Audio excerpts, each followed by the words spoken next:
Movie की शुरुआत होती है एक गिलहरी से जो सर्दियों के लिए अपना खाना इकट्ठा कर रही होती है। गिलहरी के पास होता है एक कॉर्न जिसे वो बर्फ के अंदर छुपाने की कोशिश कर रही होती है कि इसी चक्कर में उससे गलती से बर्फ में क्रैक पड़ जाता है। जो क्रैक इतना ज़्यादा फैल जाता है कि उससे एक एवलांच आ जाता है। इस एवलांच की चपेट में वो गिलहरी आने ही वाली होती है कि किसी तरह गिलहरी अपने आप को बचा लेती है और लुढ़कते पुढ़कते जंगल के बीच बाकी जानवरों तक पहुंच जाती है, जहां पर वो देखती है कि बाकी सभी जानवर साउथ की तरफ बढ़ रहे होते हैं क्योंकि जल्द ही यहाँ पर बर्फ पड़ने वाली होती है। यहाँ पर बाकी जानवरों के अलावा एक सिड नाम का बहुत ही आलसी, बदबूदार लेकिन एकदम मस्त मौला जानवर भी है जिसके परिवार वाले उसे बहुत पहले ही अकेला छोड़ चुके हैं और ये अब अकेले ही साउथ की तरफ बढ़ने का प्लान बनाता है। दूसरी तरफ दो राइनोज होते हैं जिनको एक फूल मिलता है जिसे वो खाने का प्लान बना ही रहे होते हैं कि वहां पर सिड पहुंच जाता है और गलती से वो उनका फूल को खा जाता है।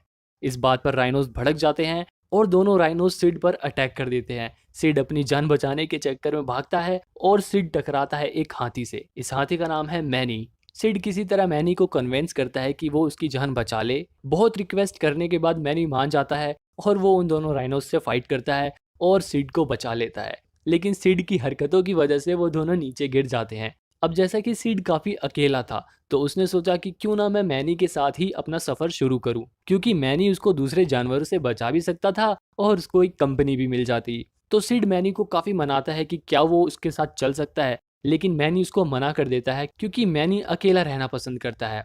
लेकिन सिड को चाहिए थी एक कंपनी और सिड इतनी जल्दी मैनी का पीछा छोड़ने वाला भी नहीं था। सिड मैनी के पीछे पीछे चलता रहता है। दूसरी तरफ हम देखते हैं शेरों के एक झुंड को जिसका लीडर था सोटो। सोटो इंसानों के एक कबीले से बदला लेना चाहता था क्योंकि उस कबीले के लोगों ने सोटो के साथियों को मारा था। इसलिए सोटो उस कबीले के मुखिया के बेटे को मारकर उनसे बदला लेना चाहता था। रात होते ही सोटो और उसके झुंड के सभी शेर कबीले वालों पर हमला कर देते हैं।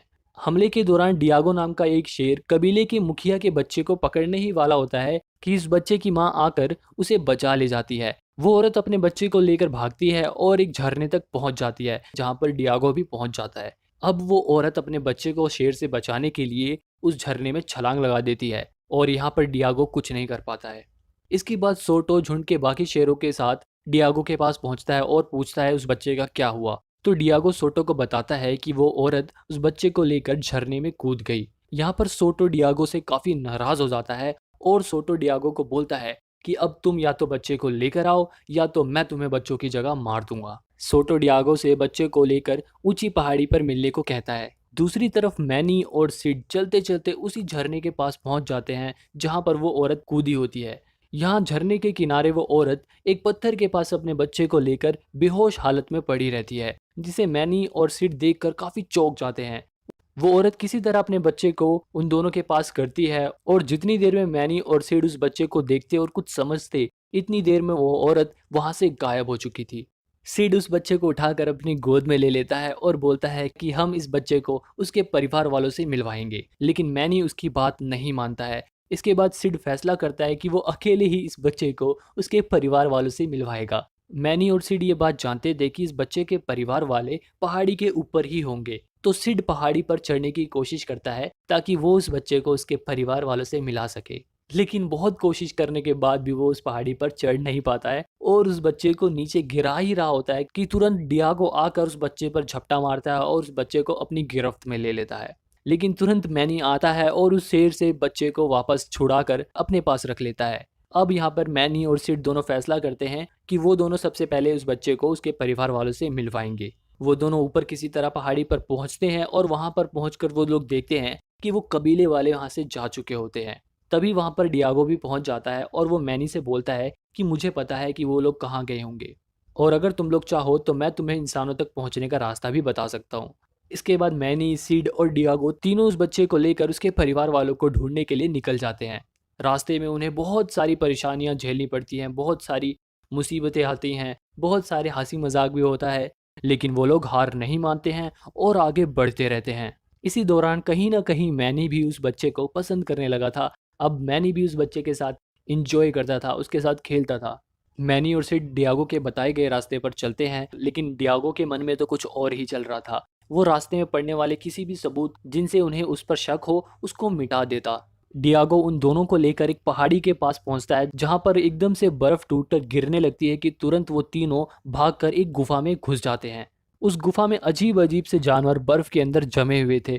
उस गुफा में पत्थरों के ऊपर बहुत सारी पेंटिंग्स भी बनी थी जिनको देखकर सिड और डियागो को मैनी के पास्ट के बारे में पता चलता है कि किस तरह से मैनी ने अपने परिवार वालों को और अपने साथियों को शिकारियों के हमले में खो दिया है, जिसकी वजह से मैनी काफी अकेला महसूस करता है। इसके बाद वो लोग इस गुफा से रवाना हो जाते हैं। दूसरी तरफ उस कबीले का सरदार अपने बच्चे को ढूंढ रहा होता है। सिड और मैनी उस पहाड़ी तक पहुंचने ही वाले होते हैं कि उनके रास्ते में एक लावा की नदी पड़ती है जो एकदम से टूटने लग जाती है। किसी तरह सिड और मैनी उस बच्चे के साथ उस नदी को पार कर लेते हैं, लेकिन डियागो वहां पर फंस जाता है और डियागो उस लावा की नदी में गिरने ही वाला होता है कि मैनी उसे बचाने के लिए आ जाता है और किसी तरह मैनी उसे बचा भी लेता है।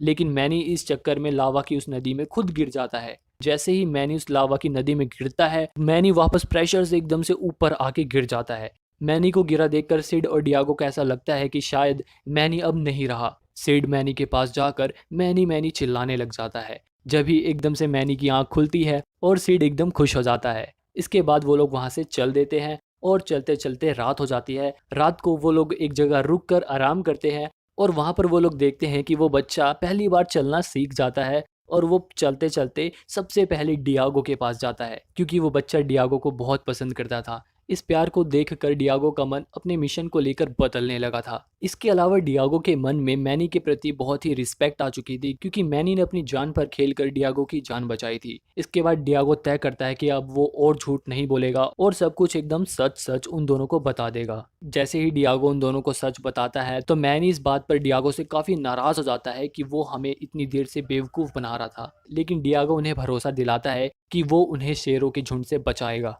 दूसरी तरफ शेरों का झुंड भी उस पहाड़ी पर आ चुका था।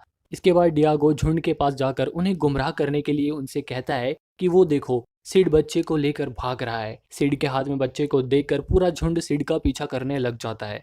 भागते भागते सिड के हाथों से बच्चा गिर जाता है और सभी शेर उस बच्चे को घेर लेते हैं। जैसे ही सोटो उस बच्चे को पलट के देखता है तो उसमें वो बच्चा नहीं था, जिसे देखकर पूरा झुंड गुस्से में आ जाता है और वो सब सिड का पीछा करने लग जाते हैं। इसी बीच मैनी एक बड़ी सी लकड़ी को लेकर उन शेरों के ऊपर गिरा देता है, जिससे सभी शेर घायल हो जाते हैं। इसके बाद सिड बच्चे के पास जाता है जहां पर उसने बच्चे को छुपाया था, लेकिन सिड का पीछा करते करते झुंड का एक शेर सिड के पीछे आके खड़ा हो जाता है, लेकिन सिड उस शेर के हमले से किसी तरह अपने आप को बचा लेता है। दूसरी तरफ उधर मैनी और डियागो शेर के झुंड से लड़ रहे होते हैं। जब ही मैनी के ऊपर सोटो अटैक कर देता है तभी डियागो मैनी की जान बचाने के लिए उसके बीच में कूद जाता है और सोटो का पंजा डियागो को जाके लग जाता है, जिससे डियागो बहुत बुरी तरह घायल हो जाता है। तुरंत मैनी सोटो को उठाकर बहुत दूर फेंक देता है जहां पर बर्फ के स्पाइक्स लटके होते हैं जो टूटकर सोटो के ऊपर गिर जाते हैं और सोटो का काम तमाम हो जाता है, जिसे देखकर झुंड के बाकी शेर भाग जाते हैं। इसके बाद सिड और मैनी डियागो के पास जाते हैं, लेकिन डियागो घायल पड़ा होता है। जब भी वो बच्चा डियागो के पास जाता है और डियागो अपनी आंखें खोलता है, डियागो सिड और मैनी से कहता है कि तुम इस बच्चे को लेकर इसके परिवार वालों के पास जाओ, वरना इसके परिवार वाले और आगे चले जाएंगे। उदास मन से सिड और मैनी डियागो को वहीं छोड़कर उस बच्चे को लेकर चले जाते हैं। दूसरी तरफ अभी भी उस कबीले के लोग बच्चे को ढूंढ ढूंढ कर एकदम हार मान चुके हैं। अब उन्हें बिल्कुल भी उम्मीद नजर नहीं आ रही थी। तभी एकदम से मैनी और सिड वहां पर आ जाते हैं। हाथी को देखकर बच्चे का पिता एकदम डर जाता है और उसके कबीले वाले भी हाथी पर अटैक करने के लिए आ जाते हैं, लेकिन जब ही मैनी उस बच्चे को उसके पिता के सामने कर देता है, जिसे देखकर कबीले वाले उन पर अटैक नहीं करते हैं। अब यहाँ पर ये बच्चा और उसका पिता आपस में गले मिल जाते हैं और मैनी और सिड वापस जाने लग जाते हैं, लेकिन वो बच्चा उन्हें अपने पास बुलाने लग जाता है, जिसे देखकर सिड दौड़े दौड़े आता है और उस बच्चे से गले लग जाता है। इसके बाद मैनी भी उसे अपनी सूंड से उठाकर प्यार से सहलाता है और फिर मैनी उस बच्चे को वापस उसके पिता को दे देता है और वो आदमी बच्चे की माला को मैनी को याद के तौर पर दे देता है। इसके बाद वो आदमी बच्चे को लेकर जाने लग जाता है और यहाँ पे सिड और मैनी की आंखें नम हो जाती है और ये लोग भी वापस जाने ही लगते हैं कि तुरंत डियागो भी वहां पर पहुंच जाता है। डियागो को देखकर वो बच्चा बिल्कुल वैसे ही करता है जैसा डियागो किया करता था। डियागो को जिंदा देखकर सिड और मैनी भी बहुत खुश होते हैं। इसके बाद वो लोग भी वापस साउथ की तरफ चल देते हैं और यहाँ पे इनका मिशन पूरा हो जाता है। दूसरी तरफ हम दोबारा से उसी गिलहरी को देखते हैं जो एक बर्फ में जमी हुई थी और बर्फ से पिघलते ही उसका कोन पानी में बह जाता है। जिससे वो काफ़ी नाराज़ हो जाती है। लेकिन तभी उसे मिलता है एक नारियल, जिसे वो फिर से छुपाने के चक्कर में धरती में क्रैक कर देती है, जिसकी वजह से वो क्रैक इतना बढ़ जाता है कि वोल्केनो तक पहुंच जाता है और ज्वालामुखी फट जाता है। अब इसके आगे की कहानी नेक्स्ट पार्ट में देखेंगे। जब तक आप मुझे कमेंट में बताओ कि आपको कौन सा कैरेक्टर सबसे बढ़िया लगा, और इस वीडियो को लाइक करने के बाद इसका सेकंड पार्ट भी देख लो।